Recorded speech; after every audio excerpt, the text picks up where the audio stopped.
आनंदामध्ये प्रयाग नावाच्या तीर्थक्षेत्रावरती सूतजी महाराज 88,000 शौनकादी ऋषींना शिवपुराण कथा वर्णन करून सांगत आहेत। आणि शिवपुराणामध्ये जो साध्य साधन खंड सांगितलेला आहे, ज्याला विद्येश्वर संहिता असं म्हणतात, ती संहिता वर्णन करून सांगत आहेत।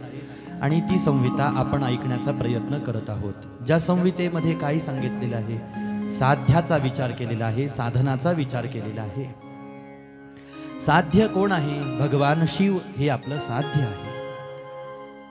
शिवतत्वाची शिवपदाची प्राप्ती करून घेणं हे आपलं साध्य आहे। त्याच्याशिवाय जीवाला परमानंद भेटू शकत नाही, परम सुख त्याशिवाय त्याला भेटू शकत नाही। सुखाची अपेक्षा जीवाला आहे, आनंदाची अपेक्षा आहे, समाधानाची अपेक्षा आहे। पण ते सुख जीव कुठं शोधतो आहे हा प्रश्न आहे। जीवाला पाहिजे आनंदच, जीवाला पाहिजे सुख, जीवाला पाहिजे समाधान, पण ते त्याला जिथं खऱ्या अर्थाने भेटत असतं ती जागा कोणती आहे, ते ठिकाण कोणतं आहे, ते अज्ञानाच्या परिणामाने जीवाला कळत नाही। आणि जिथं ते नाही तिथं ते शोधण्याचा प्रयत्न जीवाचा चाललेला असतो। जे परम सुख, जो परमानंद, जी परम शांती, जे परम समाधान विषयामध्ये नाही, प्रपंच संसारामध्ये नाही, नेमकं जीव तिथंच त्या सुखाचा शोध घेत असतो, तिथंच त्या आनंदाचा शोध घेत असतो। आणि इथं जराशी जीवाची गडबड होत असते। आणि ही गडबड जीवांची तुमची माझी लक्षात ज्या वेळेला येते ऋषी मुनी साधू संतांच्या, त्यावेळेला अशा पद्धतीनं आपल्याला साध्य दाखवलं जातं। साध्य काय आहे आपलं हे सांगितलं जातं।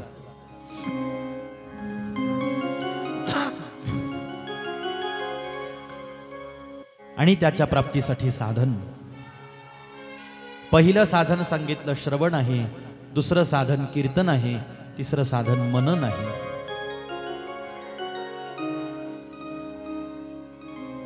प्रकारांतराने हे साधन 3 दिसतात, पण हे एकच साधन आहे। आणि दुसरं साधन सांगितलेलं आहे शिवपूजा। आणि ती कशी करायला पाहिजे याच्याबद्दल आपण यथामती श्रवण केलं। यथावकाश आपल्याला प्राप्त झालेल्या वेळेमध्ये श्रवण करत आहोत। जिज्ञासा उत्पन्न झाली पाहिजे मनामध्ये। मला जर देवाला प्रसन्न करून घ्यायचं आहे तर कसं प्रसन्न करून घेता येईल? लक्षात घ्या, कोणत्याही प्रकारची सेवा करत असताना, कोणतीही साधना करत असताना, कोणतीही कृती करत असताना दुसऱ्याची पाहून ती कधीच करायची नसते। एकानं केलं म्हणून दुसऱ्यानं, दुसऱ्यानं केलं म्हणून तिसऱ्यानी, तिसऱ्यानी केलं म्हणून चौथ्यानी, असं कधीच करायचं नसतं। ऋषी मुनी, साधू संत महात्मे आणि आपली वैदिक संस्कृती, सनातन परंपरा याला मान्यता देत नाही, याला परवानगी देत नाही। मग ते मेंढी वळण होऊन जाईल। एक मेंढी पुढे चालत राहते, बाकीच्या मेंढ्या खाली मान घालून तिच्या माग माग चालत राहतात। रस्त्याने चालता चालता चालता चालता ती जी समोर चालत होती तिला काय लहर आली काय माहित, तिनं विहिरीत उडी मारली। जशी तिनं विहिरीमध्ये उडी मारली तसं धडधड धडधड सगळ्या मेंढ्या त्या विहिरीत पडल्या। आपल्याला जर आपलं खरं ऐहिक हित करायचं आहे, कल्याण साधायचं आहे, किंवा परम कल्याण आपल्याला साधायचं आहे, तर असं हे जे वळण आहे, तुम्ही केलं म्हणून आम्ही सुद्धा करतो, तुम्ही करत आहात म्हणून तू करते का, तू काय करते का, म्हटले मी असं असं करते, म्हटले तुला कसं कळालं, म्हटले मी असं असं ऐकलं, मी तिचं करताना पाहिलं, म्हणले मग आता मी सुद्धा तू जसं करते तसं मी करायला लागते। असा स्वभाव असतो। पडताळणी करून पाहायची, खरं काय आहे, कसं करत असतात, करत असतात की करत नसतात, या खोलापर्यंत कोण जायला तयार आहे? कोणामध्ये आहे का जिज्ञासा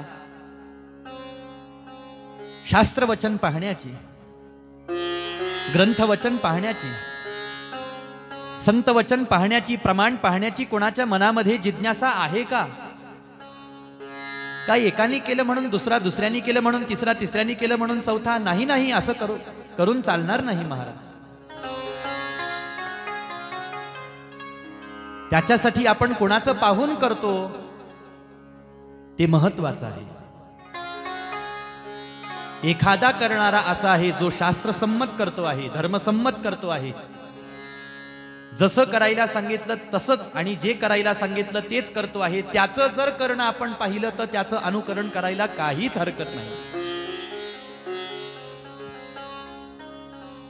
पण कोणत्याही प्रकारचं कर्म करत असताना, कृती करत असताना, सेवा करत असताना, साधना करत असताना, अनुष्ठान करत असताना आधार शोधायला पाहिजे.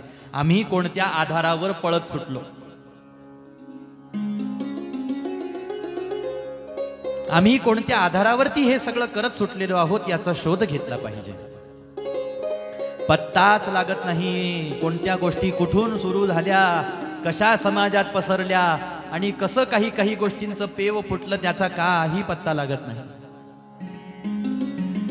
आणि असं करता करता मग त्याच परंपरा होऊन जातात. त्यालाच माणसं संस्कृती मानायला लागतात, त्याला धर्म मानायला लागतात, त्याला शास्त्र मानायला लागतात. माणसांच्या सांगण्याला शास्त्र, माणसांच्या सांगण्याला धर्म मानून उपयोग नाही.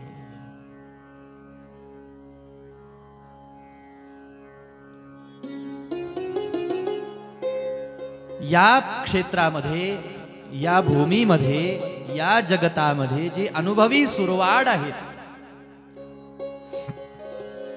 जे अनुभवी महात्मे आहेत, त्यांचंच अनुकरण, त्यांचंच मार्गदर्शन, त्यांचंच प्रमाण, त्यांचेच शब्द हे यामुळं ठासून सांगावं लागतं आहे आज व्यासपीठाला. कारण कलिकाल, आता कली आपले हात पाय पसरवते. इथं अधर्माला ही धर्म मान्यता मिळते, इथं असत्याला ही सत्य मानलं जातं, इथं खोट्याला सुद्धा खरं मानलं जातं. बरं, इतकं खोटं असलेलं इतकं खरं दिसतं की खरं त्याच्या समोर फिकं दिसायला लागतं. दागिने कोण घालतं, मी का तुम्ही? दागिने घालतात ना तुम्ही. एखाद्या वेळेला तुम्हाला घालावतं वाटतात पण चोराच्या भीतीनं घालता येत नसतात. अशा वेळेला तुम्ही काय करतात मला सांगा बरं. कोणते घालतात? बेंटेक्सचे घालतात. ते चमकतात का बरं सोन्यासारखे? हो महाराज, चमकतात का? खरं फिकं दिसतं त्याच्या समोर अशी चमकतात. म्हणजे खानदानी चोर जरी एखादा आला इथं तरी त्याला उमजणार नाही. असं कसं होतं?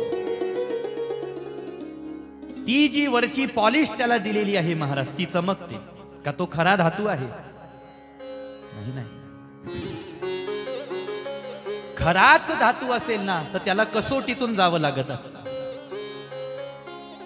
त्याला अग्नीची झळच सहन करावी लागते महाराज. खोटे बिना परिश्रमाचे चमकतात,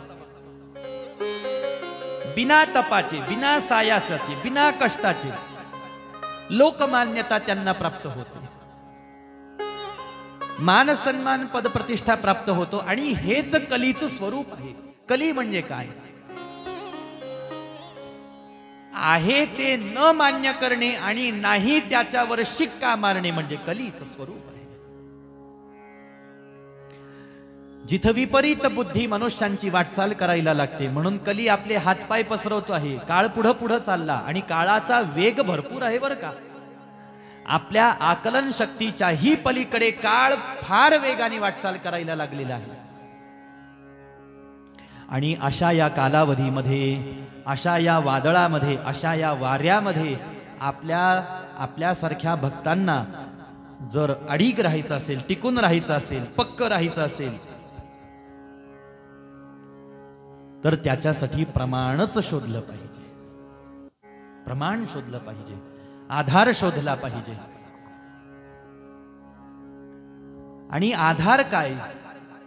एकाच माणसाचा शब्दाचा आधार नसतो. माणसाच्या शब्दाचा आधार यामुळं नसतो असं सांगावं लागतं, कारण आता माणसं ही आपल्या मनाने काही गोष्टी सांगायला लागलेली आहेत. आता असं झालेलं आहे की कोणीही कधीही कसाही आपल्या मनाने वाटेल ते समाजाला सांगतो आहे. वाटेल ते. इथं सांगणारे पुष्कळ झाले. कोणी असं सांगतंय, कोणी हे सांगतंय, कोणी ते सांगतंय, कोणी ते सांगतंय, आणि याच्यामध्ये मरण कोणाचं झालं? समाजाचं. याच्यामध्ये अडचण कोणाची झाली? जे खऱ्या अर्थाने ज्यांच्या मनामध्ये परमार्थाला समजून घेण्याची जिज्ञासा आहे, अध्यात्माला समजून घेण्याची जिज्ञासा आहे ना, खरी अडचण त्यांची झाली. ज्यांना मला चांगलं पाहिजे याचीच तळमळ नाही, ते कसंही घेतात महाराज. बाजारामध्ये आपण गेलो, माझ्यासारखा एखादा बाजारामध्ये गेला ज्याला काही त्याच्यातलं ज्ञानच नाही, कोणती वस्तू चांगली कोणती खराब, आपल्याला कपडे घ्यायची तर कसे घेतले पाहिजे, अहो जाऊ द्या, आपल्याला काही वस्तू घ्यायची तर कशी घेतली पाहिजे, तिचं मूल्य काय आहे, दुकानदार एक सांगतो तेवढंच असेल का, हे सगळं माहीत पाहिजे. बाजारात भाव काय चाललेला आहे, वस्तूची ती श्रेणी काय आहे, कशी आहे, म्हणजे क्वालिटी कशी आहे त्याची. त्याच्यानंतर साधं भाजी घ्यायला आपण गेलो, कोणती भाजी चांगली कोणती खराब ती सुद्धा आपल्याला पाहून घ्यावी लागते. एखादा पुरुष समजा पतिव्रता त्याच्या मागे लागली, तुम्ही काहीच करत नाही म्हटले, काम करून आले की नुसते घरात बसतात, जा नका जरा भाजी आणा म्हटले. आता आज सकाळी माझं काही जाणं झालं नाही, तोही काही दारावर आला नाही, तुम्हीच जा म्हटले. कधी नाही ते एखाद्या पुरुषाला काम पडलं तर तो गोंधळून जातो. एवढ्या सगळ्या भाज्या त्याच्या समोर ठेवलेल्या असतात, मग पालेभाज्या असतात, फोड भाज्या असतात, यात काय घ्यावं, यातलं कसं निवडून घ्यावं. मेथीचा ढीग, पालकाचा ढीग, चुक्याचा ढीग लागलेला आहे, पण ही मेथी निवडायची कशी, हा पालक निवडायचा कसा, हा चुका निवडायचा कसा, कांदेच कांदे, कांद्याची रास पडलेली आहे. अहो पण कोणता चांगला कोणता खराब, कोणता सडका, कोणता आत्ता ताजा आलेला, कोणता जुना. बरं जुना घेतला तर कसा लागतो, भाजीत टाकला तर रंग कसा येतो, चव कशी येते, नवा टाकला तर कशी चव लागते, किती किती त्याच्या पाठीमागं आहे. नुसतंच एक हे द्या, 2 किलो ते द्या, 3 किलो ते द्या. अहो म्हटले जरा निवडून घ्या. तर विषय असा आहे की जाणकार जे असतात ते पाहून घेतात, सवरून घेतात.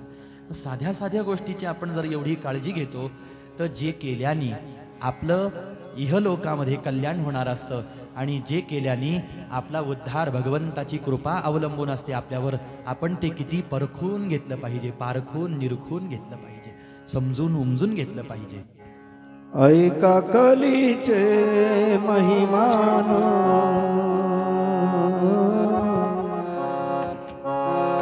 ऐका कलीचे महिमान, ऐका कलीचे महिमान, ऐका कलीचे महिमान, ऐका कलीचे महिमान, ऐका कलीचे महिमान, ऐका कलीचे महिमान, ऐका कलीचे महिमान. असत्यासी रिझले जन, असत्यासी रिझले जन, असत्यासी रिझले जन, असत्यासी रिझले जन. पापा देती अनुमोदन, पापा देती अनुमोदन,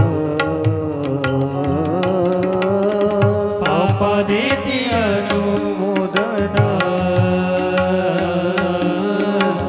पापा देती अनुमोदन. करती हेळण संतांचे करती हेळण संतांचे करती हेळण संतांचे करती हेळण संतांचे ऐका कलीचे महिमान ऐका कलीचे महिमान ऐका कलीचे महिमान असत्यासी रिझले जन पापा देती अनुमोदन करती हेळण संतांचे. आणि एखादा व्यक्ती धर्माच्या आधाराने आपल्याला सांगत नसला, शास्त्र पुराणांच्या आधाराने आपल्याला सांगत नसला, तरी माणसं त्याचं ऐकतात. का ऐकतात? लोकमान्यता. लोकमान्यता. एखाद्या व्यक्तीला आणि एखाद्या व्यक्तीच्या वचनाला कधी काळी माणसं इतकं डोक्यावर घेतात की ते शास्त्राच्या विरुद्ध असलं. आणि हे जर का एखाद्या समाजातल्या जाणकार विद्वानाला कळालं आणि त्याने जर का खरं काय आहे ते सांगण्याचा प्रयत्न केला, तर माणसं हा आपल्याला खरं दाखवतो आहे म्हणून त्याचं ऐकत तर नाहीच, उलट त्याच्या विरोधात उभे राहतात. उलट विरोध. आणि इतका प्रखर विरोध होतो महाराज विद्वानाचा, जाणकार मनुष्याचा. समाज याला म्हणतात दिशाभूल. याला म्हणतात दिशाभूल होणे. जेव्हा बरं, आता असं झालं माणसांकडे शक्ती आहे, एकी आहे, विरोधाचं म्हणजे विरोध करण्याला स्वातंत्र्य आहे. विरोध करू शकतात, प्रदर्शन करू शकतात, आंदोलनही करू शकतो आपण. पण असंही बऱ्याच वेळेला होतं की ही जी शक्ती आहे ना, हे जे विरोध प्रदर्शन आहे, कधी कधी हे ज्याच्याबद्दल करायला नाही पाहिजे त्याच्याबद्दल विरोध केला जातो. जिथं विरोध करायला पाहिजे, ज्या जागेवर विरोध करायला पाहिजे, जेव्हा विरोध करायला पाहिजे तेव्हा समाज असा गप्प मूग गिळून बसतो, वेळ निघून जाते. आणि जेव्हा समाजाला काही गोष्टींचे चटके बसायला लागतात, मग तेव्हा सगळे जागे होतात. नाही नाही, आता बस झालं, खूप झालं, आता बस इन्कलाब. अरे बाबा, गेली ती वेळ. समोरचा शत्रू आला तो तुम्हाला मारून गेला. एक तर तुम्हाला मारून गेला म्हणा, नसता तुमच्या आत्म्याला, तुमच्या मर्मभेदावरती तो आघात करून गेला. आता तुम्ही उठायचं म्हटलं तरी उठू शकत नाही. इंग्रजांनी काय केलं, मुघलांनी काय केलं, असं. म्हणून पहा, प्रमाण पाहिला पाहिजे, शास्त्र पाहिला पाहिजे, आधार पाहिला पाहिजे आपल्या करण्याला. म्हणून आपण जे अनुष्ठान पाहत आहोत, आपण जी पूजा पाहत आहोत, आपण जे साध्य साधनाचा विचार करत आहोत, याला आधार. म्हणून पूजन सांगितलं, ते पूजन आनंदाने करावं, त्या पद्धतीनं करावं. तर अजून एक गोष्ट सांगतो, याचे अजूनही खूप सखोल भाग आहेत. त्याला आपण सरळ करून इथं ऐकलेलं आहे. एखाद्याला असं वाटलं, म्हटले महाराज अजूनही हे काही खोल रहस्य आहेत का शिवपूजेचे? आहेत महाराज, तर ते त्याने पाहून घ्यावेत. पूजन करावं आणि आनंदाने एक करावं, भगवंताचं नामगायन करावं.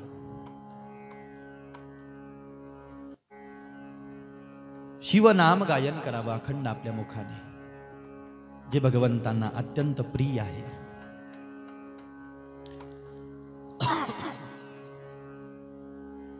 म्हटले भगवंतांना काय काय आवडतं आम्हाला सांगा ना.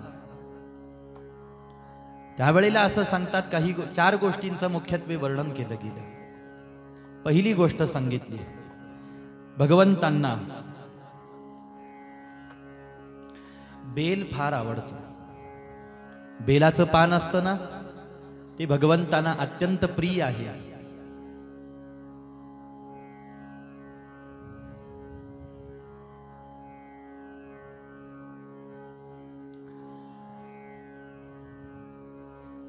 ज्याला शक्य होईल त्यांनी भगवंताला बिल्व अर्चन करण्याचा प्रयत्न करायला पाहिजे. बेलाचं जे झाड असतं त्या बेलाच्या झाडाच्या मुळाशी या सृष्टीतली जेवढी सगळी तीर्थ असतात तेवढे सगळे तीर्थ बेलाच्या झाडाच्या बुंद्याशी निवास करत असतात. एखाद्याला शिवालयामध्ये जाऊन पूजन करणं शक्य झालं नाही, त्यांनी बेलाच्या झाडाच्या बुंद्याशी जाऊन जरी झाडाचं पूजन केलं तरी हरकत नाही असं सांगितलं गेलं. किंवा आपण भगवंताचं मंदिरामध्येही पूजन जरी केलं एखाद्या वेळेला तरी बेलाच्या झाडाचं पूजन करायला सांगितलं. बेलाच्या झाडाच्या खोडाजवळ आळं करायला पाहिजे आणि ते आळं पाण्याने भरून ठेवायला पाहिजे. त्याचंही पुण्यफल सांगितलेलं आहे. बेलाच्या झाडाखाली दिवा जरी आपण पेटवून लावला, दीपदान केलं आपण त्या ठिकाणी, तरी अक्षय पुण्यफलाची आपल्याला प्राप्ती होत असते. बेलाचं झाड असतं, त्याचं संवर्धन संगोपन करायचं, त्याचं आळं जे आहे ते पाण्याने भरून ठेवलं जात असतं. एक उपाय.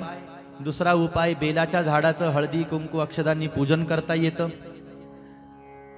किंवा नुसता दिवा जरी आपण तिथं लावला तरी सुद्धा पुण्यफलाची प्राप्ती होत असते. आणि अजून एक उपाय, त्याच बेलाच्या झाडाची कवळी कवळी काही पानं तोडायची, अलगद तोडायची. पहा, लक्षात घ्या, देवासाठी जरी आपण तोडत असलो तरी सुद्धा झाडाला त्रास होणार नाही याची काळजी प्रत्येकानं घ्यायची. फूल तोडत असलो तरी काळजी घ्यायची, बेल पान तोडत असलो तरी काळजी घ्यायची, तुलसी पत्र तोडत असलो तरी काळजी घ्यायची. उगा असं तटकन ओढायचं नाही, अलगद खुडायचं महाराज. त्याला नखाने सुद्धा आपल्याला फार दाबावं लागेल वा नाही. म्हणून कवळी कवळी पानं आपण घेतली, 5-6 पानं घेतली, 10-12 पानं घेतली, तीच पानं बेलाची तोडायची आणि तिथंच बेलाच्या खोडाला वाहायची. शिवपूजन घडत असतं. किती सोपं आहे. शबरी आई साहेब माहिती आहेत ना सगळ्यांना? ज्यांच्या घरी प्रभू रामचंद्र गेले, उष्टी बोरं सेवन केले, या शबरी आई साहेबांना सुद्धा, या शबरी आई साहेब रोज आपल्या गुरु महाराजांच्या पूजेसाठी फुलं तोडून आणायच्या, पानं तोडून आणायच्या. बेलाची पानं, तुळशीची पानं, दुर्वा, फुलं हे सगळं तोडून आणायची सेवा होती. एक दिवस गुरु महाराजांनी शबरीला फुलं, पानं, फळं तोडताना पाहिलं.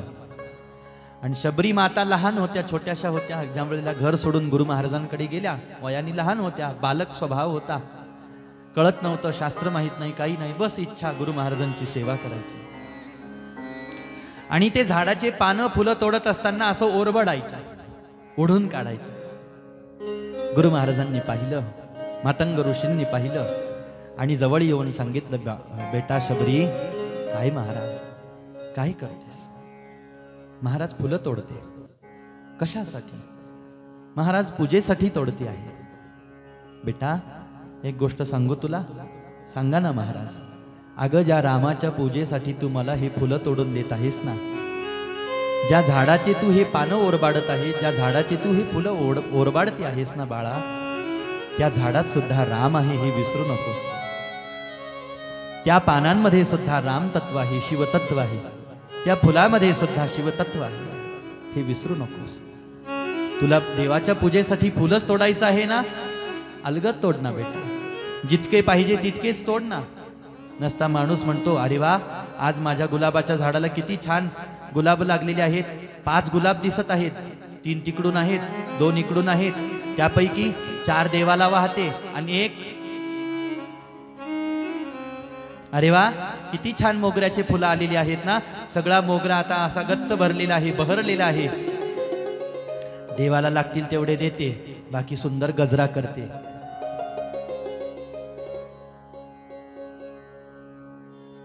असं केलं तर आता मी कसं म्हणून करू नका म्हणून तुम्ही? पण असं असतं. कारण कधी कधी कसं आहे, त्याचा सुद्धा आपला विधी जर का चुकला, पाप लागेल असं तर व्यासपीठ तुम्हाला म्हणणार नाही. हा, झाडाचं अंतःकरण दुखावेल ही गोष्ट खरी आहे, नक्की आहे. पण अजून एक गोष्ट अशी आहे, पहा, त्याला त्रास देऊन भगवंतांना ते अर्पण केलं तर भगवंत प्रसन्न होतीलच असं नाही. आणि ते देवाला अर्पण करण्याच्या ऐवजी आपण स्वतः माळलं आपल्या केसामध्ये, तरी काही त्याचा उपयोग नाही. शेवटी तो नश्वर देहाचा शृंगार झालेला आहे. हा, तुम्ही ते देवाला वाहिलं तर गोष्ट वेगळी. याच्यापेक्षा तोडलं नसतं तर देव जास्त प्रसन्न झाला असता. हसतं खेळतं फूल झाडावरती पाहिलं भगवंतानी, शेवटी पाहणारा तोच, निर्माण करणाराही तोच, त्यानं त्याच्या स्वतःच्या आनंदासाठी निर्माण केलं, बस तो पाहिल, असंही असतं बरं का. म्हणून ते बेलाची पानं तोडावीत, कोवळी कोवळी अलगद पानं तोडावीत आणि तीच बेलाच्या झाडाला अर्पण करावी, तरी सुद्धा शिवपूजन आपल्याकडून घडत असतं. शक्य झालं आपल्याला तर बेलाच्या झाडाखाली जाऊन आपण बसलो आणि असं पाणी जरी आपल्या अंगावरती शिंपडलं तरी तीर्थस्नान केल्याचं पुण्य प्राप्त होतं. बेलाच्या झाडाखाली जर का आपण भूदेवांना अन्नदान केलं किंवा करायला पाहिजे, म्हणजे या सगळ्या गोष्टीवरून आपल्या लक्षात येतं की त्या बेलाचं किती महात्म्य आहे. एक वेळेला नुसतं ते बिल्वदल पत्र भगवंतावर जर का आपण अर्पण केलं तर त्रिजन्म पाप संहारम एक बिल्वम शिवार्पणम असं वर्णन केलेलं आहे. एक वेळेला बेल वाहिला की 3 जन्मातलं पाप आपलं तात्काळ नाहीसं होत असतं. हे एक वेळेला महादेवांवरती बेल वाहण्याचं फलित आहे. म्हणून बिल्वदल पत्र महादेवांना प्रिय आहे.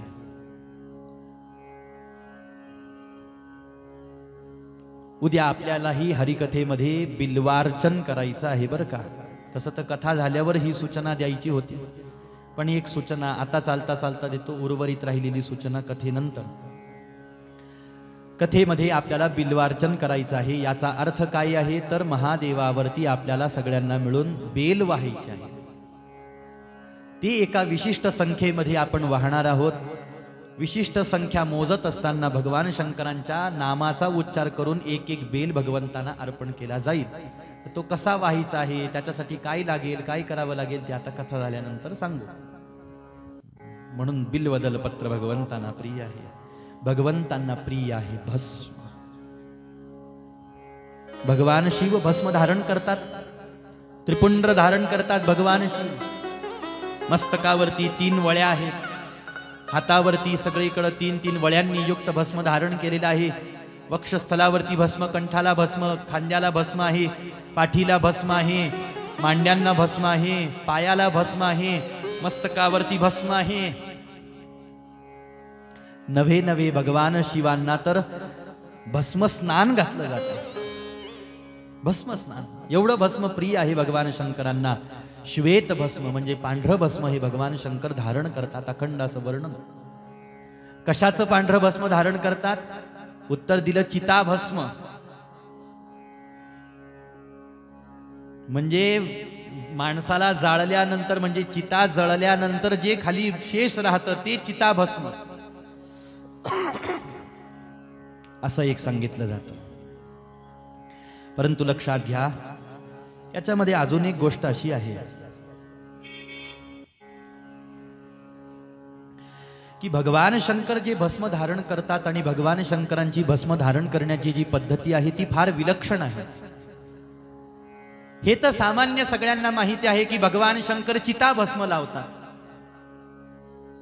पण तात्विक दृष्टिकोनातून, आध्यात्मिक दृष्टिकोनातून, पारमार्थिक दृष्टिकोनातून याचा अर्थ जर का आपण पाहिला, आणि शिवपुराणामध्ये स्पष्ट उल्लेख आहे याचा भस्म महात्म्यामध्ये, की भगवान शंकर जे भस्म लावतात ते भस्म कसं असतं. हा जो असार रूप संसार आहे सगळा, हा जो प्रपंच आहे, आपल्या ज्ञानाच्या अग्नीमध्ये असार असार असार असार जेवढं आहे तेवढं सगळं ज्ञानाने ते जाळतात आणि खाली जे सार तत्व शिल्लक राहतं ते सार तत्व म्हणजेच भस्म आहे. ते सार तत्वाचा स्वीकार करणे म्हणजे भस्म धारण करणे आहे. ते सार तत्व मानणे, जाणणे म्हणजे भस्म धारण करणे आहे. आणि असं भस्म तर असं सामान्य स्थितीमध्ये आपण धारण करू शकत नाही.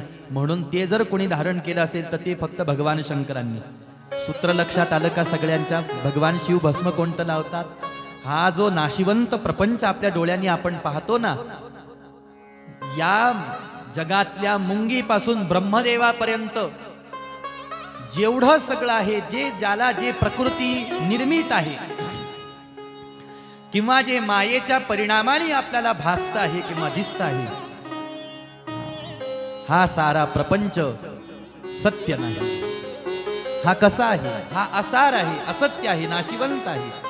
आणि हे जाणलं जातं कसं? उत्तर दिलं ज्ञानाने. ज्ञानाच्या द्वारे ह्या सगळ्या प्रपंचाची होळी करायला पाहिजे. आणि ही होळी केल्यानंतर खाली जे शिल्लक राहील ते काय असतं? तेच सार तत्व असतं, तेच परमात्म तत्व असतं आणि तेच ग्रहण करण्याजोगं असतं. त्याला आपल्या मस्तकावर घ्यायला पाहिजे आणि त्यालाच भस्म हे संबोधन आहे. भस्म म्हणजे राख, की सगळं जळाल्यानंतर सुद्धा जी खाली शेष राहते. ओम पूर्णमदः पूर्णमिदं पूर्णात् पूर्णमुदच्यते पूर्णस्य पूर्णमादाय पूर्णमेवावशिष्यते. जे शेष आहे, जी शिल्लक राहिलेलं आहे, आता जे खाली राहिलेलं आहे, आता ते तुम्ही धारण करा. आणि ते धारण करू शकतात फक्त भगवंत. कारण सांब सदाशिवांना 3 नेत्र आहेत. किती? 3 नेत्र आहेत. त्यापैकी 2 सामान्य चक्षु जशी आपल्या सामान्य चक्षु आहेत. एक अशी धारणा, एक असं चित्र आपल्या डोळ्यासमोर येतं की भगवान शंकरांना 3रा नेत्र आहे या ठिकाणावरती, मध्यस्थानावरती. बरोबर आहे महाराज. त्याचा तात्विक दृष्टिकोनातून अर्थ कसा काढला जातो? या डोळ्यांसोबत 3रा डोळा असलाच पाहिजे साऱ्यांना, आणि त्या 3ऱ्या डोळ्यालाच म्हणतात ज्ञान. हा 3रा ज्ञानरूपी डोळा पहा. आमचे भगवान सांब सदाशिव ज्ञानाचा आश्रय घेऊन राहतात. नवे नवे तेच स्वतः ज्ञान स्वरूप आहेत. म्हणून त्यांना प्रकृती बाधत नाही, म्हणून त्यांना संसार बाधत नाही, म्हणून त्यांना माया बाधत नाही, स्पर्श सुद्धा करू शकत नाही. आणि ज्याला असं वाटतं ना मायेचा स्पर्श माझ्या अंगाला होऊ नये, त्यांनी भस्म धारण करावं. याचाच अर्थ त्यांनी परमात्म्याचा स्वीकार करावा पूर्ण मनाने. याचाच अर्थ त्यांनी देवाला आपलंसं करावं. कारण हा जो संसार प्रपंच आहे महाराज, हा आता डोळ्याला पहिले नव्हता. आधी कोठीच नव्हते काही, चंद्र सूर्य तारा नाही. आता तो आपल्या डोळ्याला फक्त दिसतो आहे. पुढं राहील का? तर वेदांतानी शास्त्रांनी उत्तर दिलं, हा पुढं राहणार नाही. हा नाहीसा होऊन जाईल, हा संपून जाईल. पहा आता चालता चालता अजून एक वेदांताचं सूत्र श्रवण करू आणि पुढं चलू. संसार 2 पद्धतीनं, ही जी प्रकृती डोळ्याला दिसते आहे ही 2 पद्धतीनं संपत असते. जरासा भाग क्लिष्ट होण्याची शक्यता आहे, पण एका सूत्रात ऐकू आणि पुढं चलू. प्रकृतीचा नाश जीवासाठी 2 पद्धतीनं होत असतो. एक, भगवंत निर्मित काळाद्वारे हे जगत आपोआप परमात्म तत्वामध्ये विलीन होणे, हा प्रकृतीचा लय सांगितलेला आहे. याला प्रलय असं म्हणतात आणि याला नित्य प्रलय असं म्हणतात. जसा रोज सूर्य उगवतो, माध्यान्नाला येतो, अस्ताला जातो, हा नित्य प्रलय रोज चाललेला आहे. एक नित्य प्रलय सांगितलेला आहे आणि एक महाप्रलय सांगितलेला आहे. महाप्रलयाच्या वेळेला काय होतं? ही सगळी सृष्टी जलमय होऊन जाते आणि या सगळे सृष्टीतले पदार्थ मायेद्वारे जे भगवंताने निर्माण केलेले आहे, ते सारे तत्व, ते सारे पदार्थ, ती सारी प्रकृती, सृष्टी, माया, जिला आधार भगवंताचा आहे, ती पुन्हा भगवंतामध्ये एकरूप होऊन जाते. म्हणजे अगोदर ती नसते, थोड्या कालावधीपुरती ती दिसते आणि नंतर भगवंत निर्मित जो कालावधी आहे, जसा कालावधी सत्ययुगाचा, द्वापार युगाचा, त्रेतायुगाचा, कलियुगाचा. आता सत्ययुग राहिलं का? नाही. द्वापार युग राहिलं का? नाही. त्रेतायुग राहिलं का? नाही. का नाही राहिलं? कारण त्याचा एक कालावधी होता. आता कलियुग चाललेला आहे. हे किती दिवस चालेल? कलियुगाचं आयुर्मान सांगितलेलं आहे 4,32,000 वर्षांचं कलियुग चाल आहे. किती वय आहे कलीचं? 4,32,000. त्यातलं किती झालेलं आहे आता? सर्वसाधारण 5, 5.5, 6, 6.5 हजार वर्ष झालेली आहेत फक्त. आता 4,32,000 मधून उदाहरणार्थ आपण 6 धरू, मग आता किती राहिले हे गणितज्ञांनी आता समजून घ्या.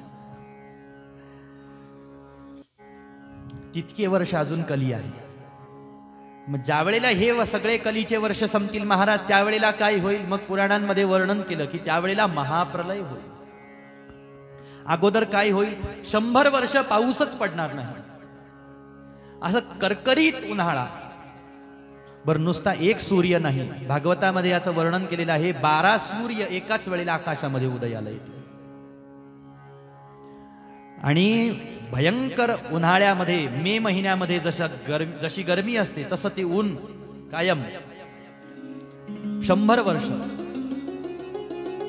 या 100 वर्षामध्ये बिना पाण्या अन्ना वाचून एखादा जीव जगला तर जगला, वाटत तर नाही जगेल असं. पण 100 वर्षानंतर सुरू होतो पाऊस. तो पाऊस काय असा पाऊस नसतो, हत्तीच्या सोंडे एवढी एक धार असते. हा पाऊस किती दिवस चालतो? हा पाऊस चालतो 100 वर्ष एक सलग. पाणीच पाणी झालं, संपलं. हा महाप्रलय, सृष्टी बुडून जाते. हा एक सृष्टीचा नाश पावण्याची ही कालात्मक प्रक्रिया आहे. आणि सृष्टीचा नाश होतो दुसऱ्या पद्धतीनं. ती दुसरी पद्धत कशी आहे? ती दुसरी पद्धत ज्ञानाची आहे. मी जर का गुरुकृपेनं या क्षणाला अध्यात्म ज्ञान संपादन करून घेतलं आणि माझं जर का द्वैत नाहीसं झालं तर माझ्यासाठी याच क्षणाला ही पृथ्वी संपून जाईल. मला काहीच दिसणार नाही, मला जगत अनुभवालाच येणार नाही. मला जे अनुभवाला येईल ते फक्त ब्रह्म असेल, ते फक्त शिवतत्व असेल. चिदानंद रूप शिवोहम. त्या एका शिवाशिवाय दुसरं या ब्रह्मांडात मला काहीच अनुभवाला येणार नाही. हा सुद्धा प्रलय असतो, हा सुद्धा सृष्टीचा नाश असतो, प्रकृतीचा नाश असतो. पण हा ज्ञानाने केला जात असतो. एक कालात्मक प्रलय असतो, एक ज्ञानात्मक प्रलय. आणि हा ज्ञानात्मक प्रलय वेदांत शास्त्र म्हणत आहे की तुम्ही ज्ञानी व्हा. आणि जो ज्ञानी झाला, ज्याला ब्रह्मानुभव प्राप्त झाला, त्याच्यासाठी हे जगत असूनही नसल्यासारखं आहे. त्याच्यासाठी हे जग संपूर्णं जगदेव नंदनवनं सर्वेऽपि कल्पद्रुमा गांगं वारि समस्तवारि निवहा पुण्या समस्ता क्रियाः वाचः प्राकृत संस्कृता श्रुतिशिरो वाराणसी मेदिनी सर्वावस्थितिरस्तु वस्तु विषया दृष्टे परब्रह्मणि. देहाभिमान माणसाचा जीवाचा गेला की तो तात्काळ परब्रह्म स्वरूप होतो. देहाभिमाने गलिते विज्ञाते परमात्मनी शास्त्र म्हणत आहे. देहाभिमान आहे तोपर्यंत जगत आहे. देहाभिमान नाहीसा झाला, जगत संपलं. हे जगत संपल्यानंतर आता ज्याच्यासाठी हे जगत संपलं त्याची अवस्था कशी आहे? यत्र यत्र मनो याती तत्र तत्र समाधयः. जिथं जिथं त्याची दृष्टी जाईल तिथं तिथं त्याला फक्त समाधी अवस्था अखंड. आणि यालाच परमहंस अवस्था म्हणतात. परिपूर्ण ज्ञानी तोच आहे. देहाभिमाने गलिते विज्ञाते परमात्मनी यत्र यत्र मनो याती तत्र तत्र समाधयः. अशा पद्धतीनं हा वेदांताचा भाग आहे, सूत्र आहे महाराज. म्हणून काय ऐकत होतो आपण? भस्म. खाली काय शिल्लक राहतं? खाली काय शेष राहतं? जे शेष राहतं तेच भस्म आहे महाराज. आता ज्ञानात्मक भस्म लावायचं आहे का साधं भस्म लावायचं आहे? ज्ञानाच्या भूमिकेतून भस्म सांब सदाशिव लावून बसलेले आहेत. आपल्यालाही ती आवश्यकता आहे. पण ते आता सद्गुरू ज्याचे त्याचे सद्गुरू सांगतील महाराज. ज्याचे त्याच्या सद्गुरूंकडे जावं, त्यांना म्हणावं महाराज हा सगळा प्रपंच नाहीसा झाला पाहिजे माझ्यासाठी आणि खाली ते शाश्वत तत्व शिल्लक राहिलं पाहिजे, किंवा जे राहतं ते शाश्वत तत्व तुम्ही मला द्या. आणि मग गुरु महाराज म्हणतात ये बेटा बस, आणि मग ते आपल्याला भस्म लावतात. याचा अर्थ काय आहे ते आपल्याला परम ज्ञान संपन्न करतात. तुकोबारायांचं एक वचन आहे, जाळोनी संसार बैसलो अंगणी. हा संसार जाळून तुम्ही अंगणामध्ये बसले आणि काय केलं? काही नाही, माझ्या स्वतःच्या संसाराला मी माझ्या डोळ्यांनी जळताना पाहिलं. नवे नवे असं म्हणा, मी माझ्या हातानेच तो जाळून टाकला. का तुम्हाला काही आवडलं नव्हतं का जगातलं? तो घरदार वगैरे आवडलं नाही, धर्मपत्नी आवडत नव्हती, लेकर बाळ आवडत नव्हते. म्हटले आवडी निवडीचा विषय कधीच संपला. तो एक आवडीचा ज्या वेळेला झाला त्यावेळेला जगातल्या पदार्थांविषयी आवड आणि निवड राहतच नसते महाराज. एक देव आवडीचा झाला बस. पहा आता, ज्याला देव आवडायला लागला, ज्याला नाम आवडायला लागलं ना, त्याच्या समोर तुम्ही या जगातलं कोणतंही वस्तूचं व्यक्तीचं प्रलोभन त्याला दाखवा. अरे हे बघ, ही वस्तू किती सुंदर आहे, हा पदार्थ बघ किती सुंदर आहे, तुला पाहिजे का? भक्त म्हणतो मला त्याच्या एकाशिवाय दुसरं काही नको आणि कोणीच नको. हीच भक्तीची अवस्था असते बरं का, हीच प्रेमाची अवस्था असते. प्रेम म्हणजे काय आणि प्रेम कुणावरती होत असतं, प्रेम किती जणांवरती होत असतं? याला उत्तर आहे, प्रेम एकावरच होत असतं. आज हाही आवडला, उद्या तोही आवडला, तो परवा तोही आवडला, म्हणजे आज याच्यावरही प्रेम झालं, उद्या त्याच्यावर प्रेम, परवा त्याच्यावर प्रेम. तर ते प्रेम म्हणता येईल का त्याला? नाही महाराज, ते प्रेम नाही, ती आसक्ती आहे, ती ममता आहे, तो मोह आहे, ती वासना आहे. एक भगवत तत्व, एक शिवतत्व, एक परमात्म तत्व आपल्या आवडीचं झालेलं आहे असा भाव. आणि गुरु महाराज मग भस्म लावतात, याचा अर्थ परम ज्ञानी करतात असा आहे. म्हणून ज्याच्या त्याच्याकडे इथून पुढचा भाग गुरूंकडे जाऊन समजून घेऊ शकतो आपण, हा वेदांताचा अध्यात्म ज्ञानाचा भाग. पण भस्म महाराज, कोणी म्हणेल महाराज ते जाऊ द्या आता, वेदांताचं ते भस्म प्रपंच जाळून मग खाली जी सार राख राहते ती लावायची, ती प्रक्रिया वेगळी आहे. आता भस्म कपाळावर लावायचं झालं आम्हाला तर आम्ही कसं लावायचं? तर त्या भस्माचे 3 प्रकार सांगितले. मी जरासं बाजूला गेलो म्हणून मला क्षमा करा, पण तसं पाहिला गेलं तर तत्वतः मी बाजूला जाऊन बोललो नाही. भस्माचे 3 सामान्य प्रकार आहेत. एक लोकाग्निजनित भस्म, एक वेदाग्निजनित भस्म आणि एक शिवाग्निजनित भस्म. भस्म म्हणजे काय? लाकूड जाळून खाली जी राहते राख, तिलाच भस्म असं म्हणतात. लोकभाषेमध्ये आपण त्याला राख असं म्हणतो. राख शब्द माहिती आहे ना सगळ्यांना?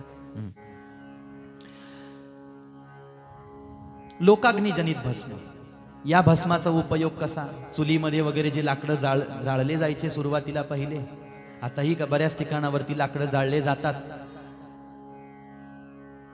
ते लाकडं जाळून झाल्यानंतर जी काही खाली राख शिल्लक राहते आहे ती सामान्य लोकाग्नीपासून निर्माण झालेली ती राख आहे, ते भस्म. ते कशाच्या उपयोगात येतं? ते धातूचे भांडे घासण्याच्या उपयोगात येतं. जुन्या काळामध्ये धातूचे भांडे असायचे ना. आता जरी सुद्धा जे काही जुने मंडळी इथं बसलेले असतील त्यांना माहित असेल की जुन्या काळात असं काही विंबार वगैरे नव्हतं, सौनिंबू की शक्ती वगैरे वगैरे हा प्रकार नव्हता त्यावेळेला. राखेनी भांडे घासले जायचे. कोणी आहे का जुनं मला प्रमाण देणार की हो हो असं? राखेनी भांडे घासले जायचे महाराज. हो. तर त्याचा त्या लोकाग्नीचा उपयोग त्या धातूचे भांडे स्वच्छ करण्यासाठी होत असतो. दुसऱ्या प्रकारचा अग्निवर्णन भस्म वर्णन केलं, वेदाग्निजनित भस्म. आपण जर का काही शांतिकर्म घरी केलं, यज्ञ केला, एखादा शांती होम केला, तर गुरुजी आपल्याकडून होम करून घेतात, यज्ञ करून घेतात, आणि तो यज्ञ संपन्न झाल्यानंतर आपल्याला भस्म धारण करण्याचा एक विधी असतो यज्ञाच्या नंतर. त्याला वेदाग्निजनित भस्म म्हणतात. की गुरुजी आपल्याला सांगतात, आता आपल्या घरचं हे शांती कर्म पूर्ण झालं, तुमचं आता हे यज्ञ संपन्न झालेलं आहे, आता बलिदान केलेलं आहे, आता तुम्ही हे भस्म याच्यातलं घ्या आणि आपल्या ललाटे, कंठे, स्कंधे, मुखे, असं सगळीकडे आपल्याला भस्म ते धारण करायला लावतात. कपाळावरती धारण करावं, मुखामध्ये धारण करावं, कंठामध्ये, स्कंधावरती म्हणजे खांद्यावरती धारण करावं, त्याला म्हणतात वेदाग्निजनित भस्म. आणि तिसरा भस्माचा प्रकार सांगितला शिवाग्निजनित भस्म. जो शिवपूजक आहे, पहिला नियम, त्यांनी भस्म धारण केल्याशिवाय शिवपूजेचा अधिकार कोणालाही प्राप्त होत नसतो. अगोदर त्रिपुंड्र भस्म धारण करावं. आपल्याकडे तरी शैव परंपरेचा पूर्वापार तेवढा प्रचार प्रसार झालेला नाही, पण आपण दक्षिण भारताकडे जितकं जास्त जास्त जाऊ ना, तिकडचे माणसं एक असं अंगुलिका होईना पांढरं भस्म त्यांच्या कपाळावर दिसतं. स्त्रिया सुद्धा लावतात, पुरुष सुद्धा लावतात. आपण दक्षिण भारतामध्ये जाऊन पहा, आपल्याला कळेल. याला कारण आहे काय? पहिलं कारण असं आहे की तिकडं शिवधर्माचा प्रचार हा अत्यंत प्रमाणामध्ये झालेला आहे आणि भस्म हा अलंकार आहे त्या मंडळींसाठी. म्हणून स्नान झालं की तिकडच्या भागातले मंडळी अगोदर भस्माचा एक पट्टा ओढतात आणि अखंड भस्म असतं त्यांच्याकडे. भस्म हे शरीर शुद्धीसाठी आवश्यक आहे. पाण्याने शरीराची शुद्धी होते हा सामान्य भाग झाला. नुसतं पाणी अंगावर घेतलं, अंग स्वच्छ होईल. साबण लावला, घासणीनं घासलं, आपलं घासणीनं म्हणजे तसं अंग घासायचं सुद्धा घासण्या आल्या म्हटले आता. हो, तर अंग स्वच्छ होईल महाराज. उठणं लावलं तर अंग, मर्दन केलं तर मळ निघून जाईल. पण शुद्ध कसं होईल आपलं शरीर?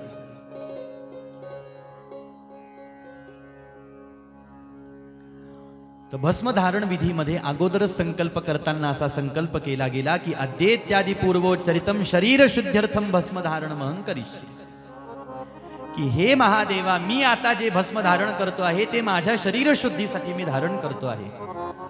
आणि म्हणून अगोदर भस्म धारण करावं. ते कपाळाला लावावं, कंठाला लावावं, खांद्यांना लावावं, पाठीमागच्या बाजूनं लावावं पाठीला, त्याच्यानंतर दंडांना लावावं, हाताला लावावं, मांड्यांना लावावं, पायाला लावावं. काही गोष्टी अधिक सांगता येत नसतात व्यासपीठावरून, पण एकही अंग आपलं असं सुटलं नाही पाहिजे जिथं भस्म धारण केलेलं नसेल, असंही आहे. बरं, जरी तेवढं शक्य झालं नाही आपल्याला तर निदान कपाळावर, हातांवर, वक्षस्थलावर, छातीवरती, गळ्याला, पाठीला भस्म धारण करण्याचा विधी आहे. हे शिवाग्निजनित भस्म कसं तयार होत असतं? उत्तर दिलं, बेलाची लाकडं जाळल्यानंतर जी राख खाली शिल्लक राहते ते उत्तम भस्म शिवपूजकासाठी मानलं गेलं. कोणी म्हणेल आतापर्यंत आम्हाला फक्त बाजारातून वडी आणायचं माहित होतं, पण आता ती जी वडी येते आपल्याला ती काय माहित, आपल्याला ते कसं तयार झालेलं आहे भस्म? ते वेदाग्निजनित आहे का शिवाग्निजनित भस्म आहे, कोणत्या पदार्थापासून अन्य तयार केलं, काहीच माहित नसतं आपल्याला. पण आता धकाधकीचा काळ आला, आपण म्हणतो चला जाऊ द्या, निमित्ताला आपल्याकडे ते असलं पाहिजे म्हणून. बरं, तसं का असेल, असलं तर काहीच हरकत नाही. याच्यामध्ये पहा,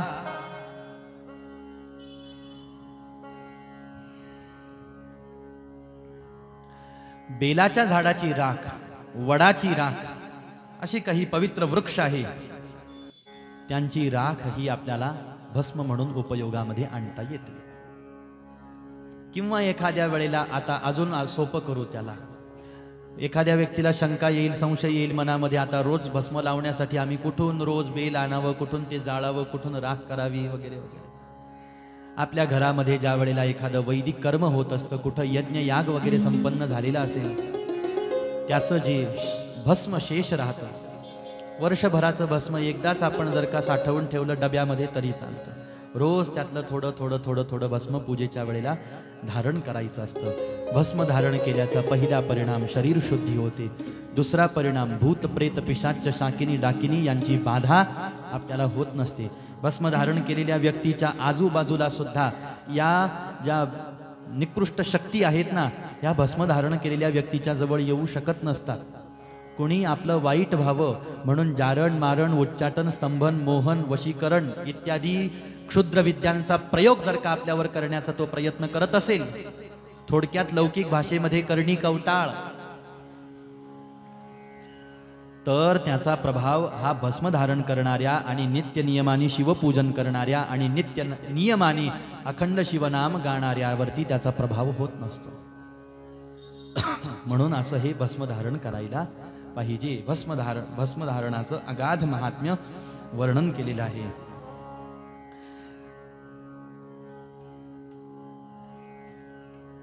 यानंतर रुद्राक्ष महात्म्य वर्णन करून सांगतात. अगोदर भस्म महात्म्य गायन करताना लक्ष्मणजी महाराज काय म्हणतात ते पाहू. विभूती महिमा मज वर्णवे, विभूती महिमा मज वर्णवे, विभूती महिमा मज वर्णवे, विभूती महिमा मज वर्णवे, विभूती महिमा मज वर्णवे, विभूती महिमा मज वर्णवे, विभूती महिमा मज वर्णवे, विभूती महिमा मज वर्णवे, भस्म पंचानन प्रिय आहे, भस्म पंचानन प्रिय आहे, विभूती महिमा मज वर्णवे, विभूती महिमा मज वर्णवे, विभूती महिमा मज वर्णवे, भस्माचे धारण करावे प्रीतीने, भस्माचे धारण करावे प्रीतीने, स्वये पंचानन भस्म लावी, स्वये पंचानन भस्म लावी, विभूती महिमा मज वर्णवे, विभूती महिमा मज वर्णवे, विभूती महिमा मज वर्णवे, पापी दोषी भस्म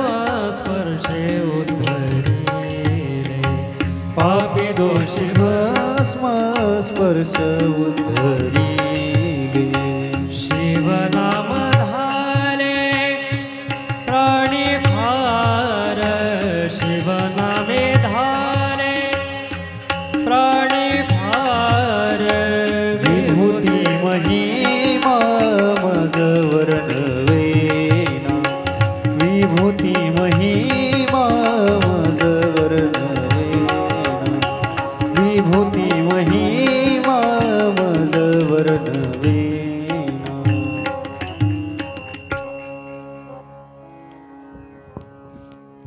भस्म धारण करायला पाहिजे, अर्थात विभूती, अर्थात राख.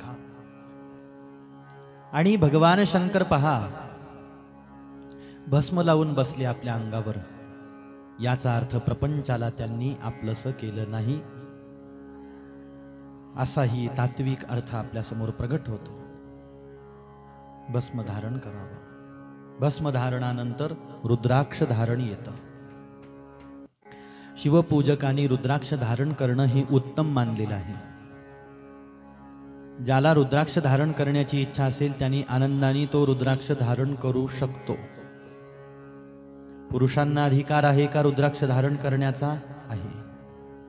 स्त्रियांना रुद्राक्ष धारण करण्याचा अधिकार आहे का? आहे.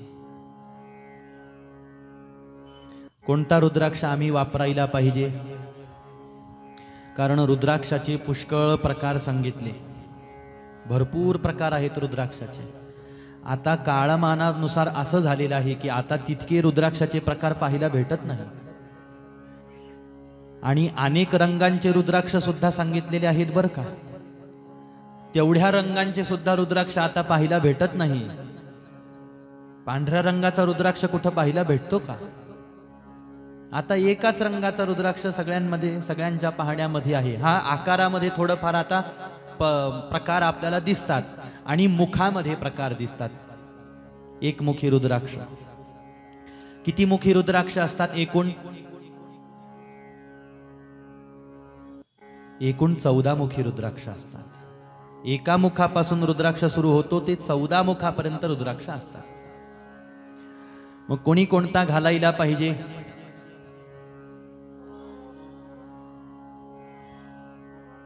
आणि कसा धारण करायला पाहिजे रुद्राक्ष? तर त्या रुद्राक्षाचा प्रकार सांगत असताना असं सांगितलेलं आहे की आवळ्या एवढा एक मोठा रुद्राक्ष असतो. आवळा माहिती आहे ना, आवळा फळ. आवळ्या एवढा एक रुद्राक्ष आहे. बोर माहिती आहे ना, बोर. बोरा एवढा एक रुद्राक्ष आहे. म्हणजे आता थोडासा आकार कमी झाला. गावरान बोर बर का. नाही तर कोणी म्हणेल आम्ही जे बोर पाहिलं ते आता बाजारात भेटतं, आता आलेले आहेत ते तर आवळ्यापेक्षा, आवळ्या एवढे ना आवळ्यापेक्षाही मोठे. गावरान बोर. आवळ्या एवढा रुद्राक्ष, बोरा एवढा रुद्राक्ष आणि हरभऱ्या एवढा रुद्राक्ष. हरभरा असतो ना, हरभऱ्याचा दाणा, तेवढा रुद्राक्ष. आवळ्या एवढा जो मोठा रुद्राक्ष असतो हा श्रेष्ठ मानला जातो. दुसरा मध्यम श्रेणीचा मानला जातो आणि तिसरा जो आहे तो कनिष्ठ श्रेणीचा मानला जातो. पण श्रेणीनुसार हा जो सगळ्यात लहान आहे, हरभऱ्याचा दाणा एवढा जो सगळ्यात लहान, तो सगळ्यात पुण्यदान करणारा, फलदान करणारा आहे. सगळ्यात लहान जो वर्णन केलेला आहे तो जर का आपल्याला घालायला प्राप्त झाला तर अधिक पुण्यफल आपल्याला प्राप्त होतं आणि त्याच्यापासून अधिक लाभ आपल्याला प्राप्त होता. हा रुद्राक्ष कसा उत्पन्न झाला त्यावेळेला त्याच्या पाठीमागे एक कथा सांगितली की पूर्व कालामध्ये भगवान शंकर तप करायला बसले. हजारो वर्षापर्यंत भगवान शंकर समाधी अवस्थेमध्ये तल्लीन होऊन गेलेले होते. सावधच राहिले नाही. देहभावाचा लय झालेला आहे भगवंताच्या. आणि हजारो दिव्य वर्ष तप केल्यानंतर मग एक दिवस भगवान शंकर समाधी अवस्थेमधून सावध झाले. देहभावावर आले. जसे देहभावावर आले तसं हजारो दिव्य वर्षांपासून समाधी अवस्थेमध्ये गेलेल्या भगवान शंकरांनी आपले डोळे उघडले. जसे डोळे उघडून भगवंतांनी समोर पाहिलं, भगवंताच्या डोळ्यातून अश्रू बाहेर पडले. भगवंताच्या डोळ्यातून जो अश्रू जमिनीवरती पडला त्यापासूनच रुद्राक्ष बीज उत्पन्न झालं आणि त्या बीजापासून रुद्राक्ष वृक्षाची उत्पत्ती झाली. आणि हे रुद्राक्ष वृक्ष साऱ्या ठिकाणावरती आपल्याला पाहायला भेटत नाहीत. आता सुद्धा फार दुर्मिळ असे काही ठिकाणं आहेत तिथं रुद्राक्षाची वृक्ष झाडं आपल्याला उपलब्ध होतात. अशी रुद्राक्षाची उत्पत्ती झाली. आणि मग भगवंतानी असंख्य अशा प्रकारचे वर या रुद्राक्ष फळाला दिलेले आहेत. स्वतः भगवंतानी प्रेमपूर्वक रुद्राक्ष स्वीकारला आणि भगवंतानी असा निर्णय केला की जो अखंड रुद्राक्ष धारण करेल तो माझा असेल, असं मी त्याला माझं असण्याची मान्यता देईल, किंवा तो मला प्रिय होईल, किंवा तो माझा भक्त होईल, अशा पद्धतीने. म्हणून रुद्राक्ष जेवढा लहान लहान होत जातो तेवढा तो धारण करण्यासाठी अत्यंत उपयुक्त मानलेला आहे. धारण केलाच पाहिजे रुद्राक्ष. आणि कोणत्याही संप्रदायाची, पंथाची आपण दीक्षा घेतलेली असेल तरी सुद्धा रुद्राक्ष धारण करण्याची सगळ्यांना परवानगी आहे. कुणी म्हणेल आमच्या गळ्यात तुळशीची माळ आहे, मग तुळशीच्या माळेसोबत रुद्राक्षाची माळ घातली तर चालते का? रुद्राक्ष मणी धारण केला तर चालतो का? उलट आनंदाची गोष्ट आहे महाराज. तुळशीची माळ जरी असेल, रुद्राक्ष माळ जरी आपण धारण केली तरी चालत असतं. दुसरा एक सूत्र. तिसरं एक सूत्र अजून चालता चालता, ज्यांना रुद्राक्ष धारण करायचं आहे त्यांनी एक काळजी आवश्यक घेतली पाहिजे. अखाद्य पदार्थ कधी त्यांनी खायचे नाही. अपेय पदार्थांचं त्यांनी कधी पान करायचं नसतं. याचा अर्थ काय? त्यांनी मद्यपान केलेलं त्यांना चालत नाही. मांसाहार हा रुद्राक्ष धारण करणाऱ्याला त्या ठिकाणी चालत नसतो. धर्मशास्त्र सर्वसामान्य पद्धतीनं साऱ्यांनाच हे सांगतं की मांसाहार कोणीही करता कामा नये. आणि करत असतील माणसं मांसाहार तर त्यांनी संकल्प करायला पाहिजे. संकल्पपूर्वक या वर्जित अन्नाचा त्याग केला पाहिजे. ते आपल्यासाठी नाही. आपल्याला खाण्यापिण्यासाठी पदार्थ कमी निर्माण करून ठेवलेले आहेत का भगवंतानी? किती किती प्रकारचे पदार्थ आहेत, किती किती प्रकारचे व्यंजन आहेत. प्रत्येक पदार्थाची चव वेगळी, प्रत्येक व्यंजन वेगळ्या चवीनं लागतं. तरी माणसांना मांसाहार करण्याचे चोचले असतात. बरीच माणसं येऊन म्हणतात, म्हटले महाराज आम्हाला तरी कुठं खावं वाटतं, पण आता ते आमच्या कुळ परंपरेत आहे, ते बळी द्यावा लागतो, तिथं जाऊन ते कापावं लागतं वर्षातून एकदा, तो प्रसाद खावा लागतो. कशाचा? हे सगळे आपल्या जिभेचे चोचले आहेत महाराज. मांसाहार वर्जित करायला पाहिजे. त्यातल्या त्यात जो शिवदास आहे, ज्यांनी रुद्राक्ष धारण केलेला आहे, त्यांनी मुळीच मांसाहार करू नये, मद्यपान करू नये, कांदा लसूण इत्यादी सुद्धा त्याला सेवन करण्याची परवानगी नाही, त्यांनी वर्जित केलं पाहिजे. आणि मग रुद्राक्ष धारण केला पाहिजे. रुद्राक्ष धारण करत असताना रुद्राक्ष उत्तम प्रकारचा पाहिजे. म्हटले आता ते कसं ओळखायचं उत्तम प्रकारचा? म्हणजे तो मानव निर्मित नसला पाहिजे. नसता अलीकडे रुद्राक्षाच्या नावाखाली बाजारात वेगळं प्लास्टिकचं वगैरे करून सुद्धा विकायला लागले. उत्तम रुद्राक्षाची परख काय आहे? त्याला मानवाच्या हातून किंवा एखाद्या यंत्राद्वारे त्याला छिद्र करायची आवश्यकता नसते. त्याला निसर्ग निर्मित दोरा जाईल असं छिद्र असतं. असा रुद्राक्ष. किडलेले रुद्राक्ष, तुटलेले फुटलेले रुद्राक्ष घालू नये. रुद्राक्षांची माळ आपल्याला गळ्यामध्ये घालायची असेल, एक संध माळ, तर सगळे रुद्राक्षाचे मणी जे आहेत ते पाहून घेतले पाहिजेत, एकसारखे असायला पाहिजेत, किडके नसलेले पाहिजेत. कारण काही रुद्राक्ष तुटलेले असतात, काहींना कीड लागलेली असते, काही भंगलेले असतात. तसे घालता कामा नये. सगळे एक समान आकाराचे, एक समान त्यांची गोलाई असली पाहिजे. निसर्ग निर्मित त्याला ते छिद्र असलं पाहिजे. असा रुद्राक्ष त्यांनी धारण करावा. हा रुद्राक्ष कसा कुठं कुठं धारण करावा? अहो म्हटले रुद्राक्षाचा मुकुट जरी धारण करून ठेवला तरी चालतं. म्हटले इतकं रुद्राक्षाचं महात्म्य. मुकुट, रुद्राक्षाचा मुकुट धारण करावा. मस्तकावर रुद्राक्षाची माळ धारण करता येते. गळ्यात रुद्राक्ष, कानामध्ये रुद्राक्ष घालता येतात, दंडामध्ये रुद्राक्ष, हातामध्ये रुद्राक्ष घालता येतात. गळ्यात तर रुद्राक्षाची माळ बरेच जण धारण करतात, कमरेला रुद्राक्ष धारण करता येतात. असा सगळा रुद्राक्षांचा शृंगार महाराज. आणि भगवान शिव सगळीकडे अशा पद्धतीनं रुद्राक्ष भगवान शंकरांनी धारण केलेले आपल्याला पाहायला दिसतात. भक्तिमान पुरुषांनी 550 रुद्राक्षांचा मुकुट तयार करून आपल्या मस्तकावर धारण केला पाहिजे, असं संख्यात्मक दृष्टीने सुद्धा सांगितलेलं आहे. जसं आपण जानवं घालतो गळ्यामध्ये, जानवं जसं घातलं जातं ना, तसं रुद्राक्षांचं सुद्धा जानवं धारण केलं जातं. मण्यांचं 360 मणी त्याच्यामध्ये वापरले जातात आणि मग ते यज्ञोपवीत धारण केलं जातं. शेंडी असेल एखाद्याला तर शेंडीमध्ये 3 रुद्राक्ष आपल्याला धारण करता येतात. दोन्ही कानामध्ये प्रत्येकी 6 रुद्राक्ष, कंठामध्ये 101 रुद्राक्ष, दोन्ही हातांचे बाहू, कोपरे, मनगट, बाहू, कोपरे आणि मनगट अशा 3 जागेवरती रुद्राक्ष धारण करायला पाहिजेत. यज्ञोपवीतामध्ये हे 11 मण्यांचे रुद्राक्ष सांगितलेले आहेत, माळ सांगितलेली आहे. यज्ञोपवीतामध्ये 3 आणि कमरेमध्ये 5 याप्रमाणे एकूण 1100 रुद्राक्ष धारण करावीत शिवभक्तांनी. आणि अशा प्रकारे रुद्राक्षांनी मंडित होऊन जावं, सगळीकडे रुद्राक्ष धारण करावे. हाच आपला शृंगार मानावा. भस्म हाच अलंकार, रुद्राक्ष हाच भक्तासाठी अलंकार त्यांनी मानला पाहिजे. दुसऱ्या अलंकार घालायची गरजच नाही. जो रुद्राक्ष धारण करतो ना त्याला काही फल प्राप्त होतं. त्याला कधी आजार होत नाही, त्याचं कधी अकाली मरण होत नसतं आणि त्याचं शरीर अखंड शुद्ध राहतं. रुद्राक्ष धारण केल्याचा हा परिणाम सांगितलेला आहे. आता प्रत्येकी 1 मुखी रुद्राक्ष पासून सुरुवात होते तर 14 मुखी रुद्राक्षापर्यंत ज्याला जो घालावा वाटेल तो तितक्या मुखाचा रुद्राक्ष घालू शकतो.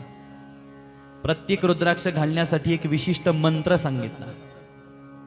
अगोदर क्रमाने ते 14 मंत्र आपण पाहू, मग पुढचं ऐकू. ओम ह्रीं नमः, ओम नमः, ओम क्लीं नमः, ओम ह्रीं नमः, ओम ह्रीं नमः, ओम ह्रीं हूं नमः, ओम हूं नमः, ओम हूं नमः, ओम ह्रीं हूं नमः, ओम ह्रीं नमः, ओम ह्रीं हूं नमः, ओम क्रौं क्षौं रौं नमः, ओम ह्रीं नमः, ओम नमः. अशी 14 वेळेला मंत्रोच्चार आहेत. आपल्याला एकमुखी रुद्राक्ष घालायचा आहे तर पहिला मंत्र म्हणायचा ओम ह्रीम नमः म्हणून रुद्राक्ष धारण. दोनमुखी रुद्राक्षाला दुसऱ्या क्रमांकाचा मंत्र, अशा क्रमाक्रमाने मग 14 मुखी रुद्राक्ष ज्याला धारण करायचा त्यांनी ओम नमः म्हणून तो रुद्राक्ष धारण करावा. अशा पद्धतीनं या 14 मुखी रुद्राक्षांच्या एक क्रम आहे, त्यांचे विविध मंत्र आहेत, त्यांची धारण करण्याची ही अशी पद्धती आहे. थोडक्यामध्ये भाव, भस्म धारण केल्याशिवाय, रुद्राक्ष धारण केल्याशिवाय भक्तांनी राहता कामा नये. अजून एक रुद्राक्षात मण्याचं महत्व असं आहे, आपण कोणत्याही देवतेचे भक्त असलो ना तरी सुद्धा, आणि कोणत्याही देवतेचा नामजप आपण करत असलो तरी सुद्धा, जपामध्ये जर रुद्राक्षांची माळ आपण वापरली तरी सुद्धा ती माळ जपाला वापरण्यासाठी चालते. आणि रुद्राक्षाच्या माळेवरती आपण कोणत्याही देवतेचा मंत्र जप केला तरी तो चालतो, नुसताच चालत नाही तर तो अधिक फलदायक वर्णन केलेला आहे.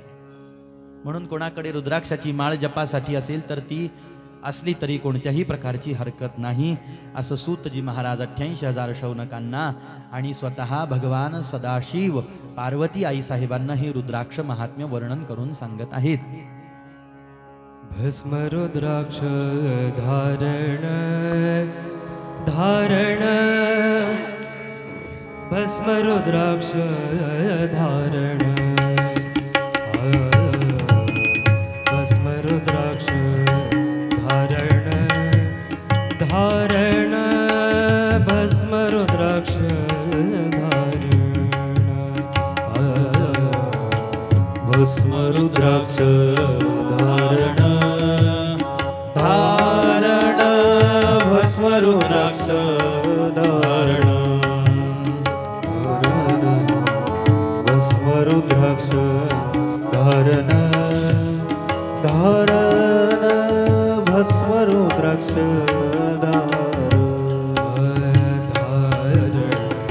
भस्म रुद्राक्ष धारण धारण, भस्म रुद्राक्ष धारण, भस्म रुद्राक्ष धारण धारण, भस्म रुद्राक्ष धारण. करीते प्रेमे योगे जन, करीते प्रेमे योगे जन, भस्म रुद्राक्ष धारण धारण, भस्म रुद्राक्ष धारण धारण, भस्म रुद्राक्ष धारण धारण, भस्म रुद्राक्ष धारण. योगियाचे वैभव थोर, योगियाचे वैभव थोर, योगियांचे वैभव थोर, योगियांचे वैभव थोर. मुखे वदति शिव हर, मुखे वदति शिव हर, मुखे वदति शिव हर, शिव हर, भस्म रुद्राक्ष धारण धारण, भस्म रुद्राक्ष धारण धारण, भस्म रुद्राक्ष धारण धारण, भस्म रुद्राक्ष धारण. अशा पद्धतीनं हे भस्माचं महात्म्य, रुद्राक्षाचं महात्म्य वर्णन करत आहेत. भगवंतांना प्रिय असलेल्या गोष्टीपैकी पहिली गोष्ट बेल, दुसरी गोष्ट रुद्राक्ष, तिसरी गोष्ट भस्म, चौथी गोष्ट आहे शिवनाम. त्या शिवनामाचं महात्म्य सुद्धा आता उद्याच्या पूर्वसत्रामध्ये पाहण्याचा आपण प्रयत्न करू. या ठिकाणावरती विद्येश्वर संहितेला सूतजी महाराजांनी पूर्णविराम दिला. जी पहिली संहिता आहे ती आपण सुद्धा यथावकाश श्रवण करण्याचा प्रयत्न केला. आता उद्या रुद्रसंहिता आपली आरंभ होईल. या रुद्रसंहितेमध्ये काही प्रश्न सूतजी महाराजांना शौनक विचारतील. ते प्रश्न काय आहेत आणि त्या प्रश्नांच्या उत्तरामध्ये पुढं शिवचरित्र कशा पद्धतीनं वर्णन करून सांगतात सूतजी महाराज, ते आपण श्रवण करण्याचा या ठिकाणी प्रयत्न करू. भगवंताची कृपा, दुसऱ्या दिवशीची सेवा आपली या ठिकाणी पूर्ण,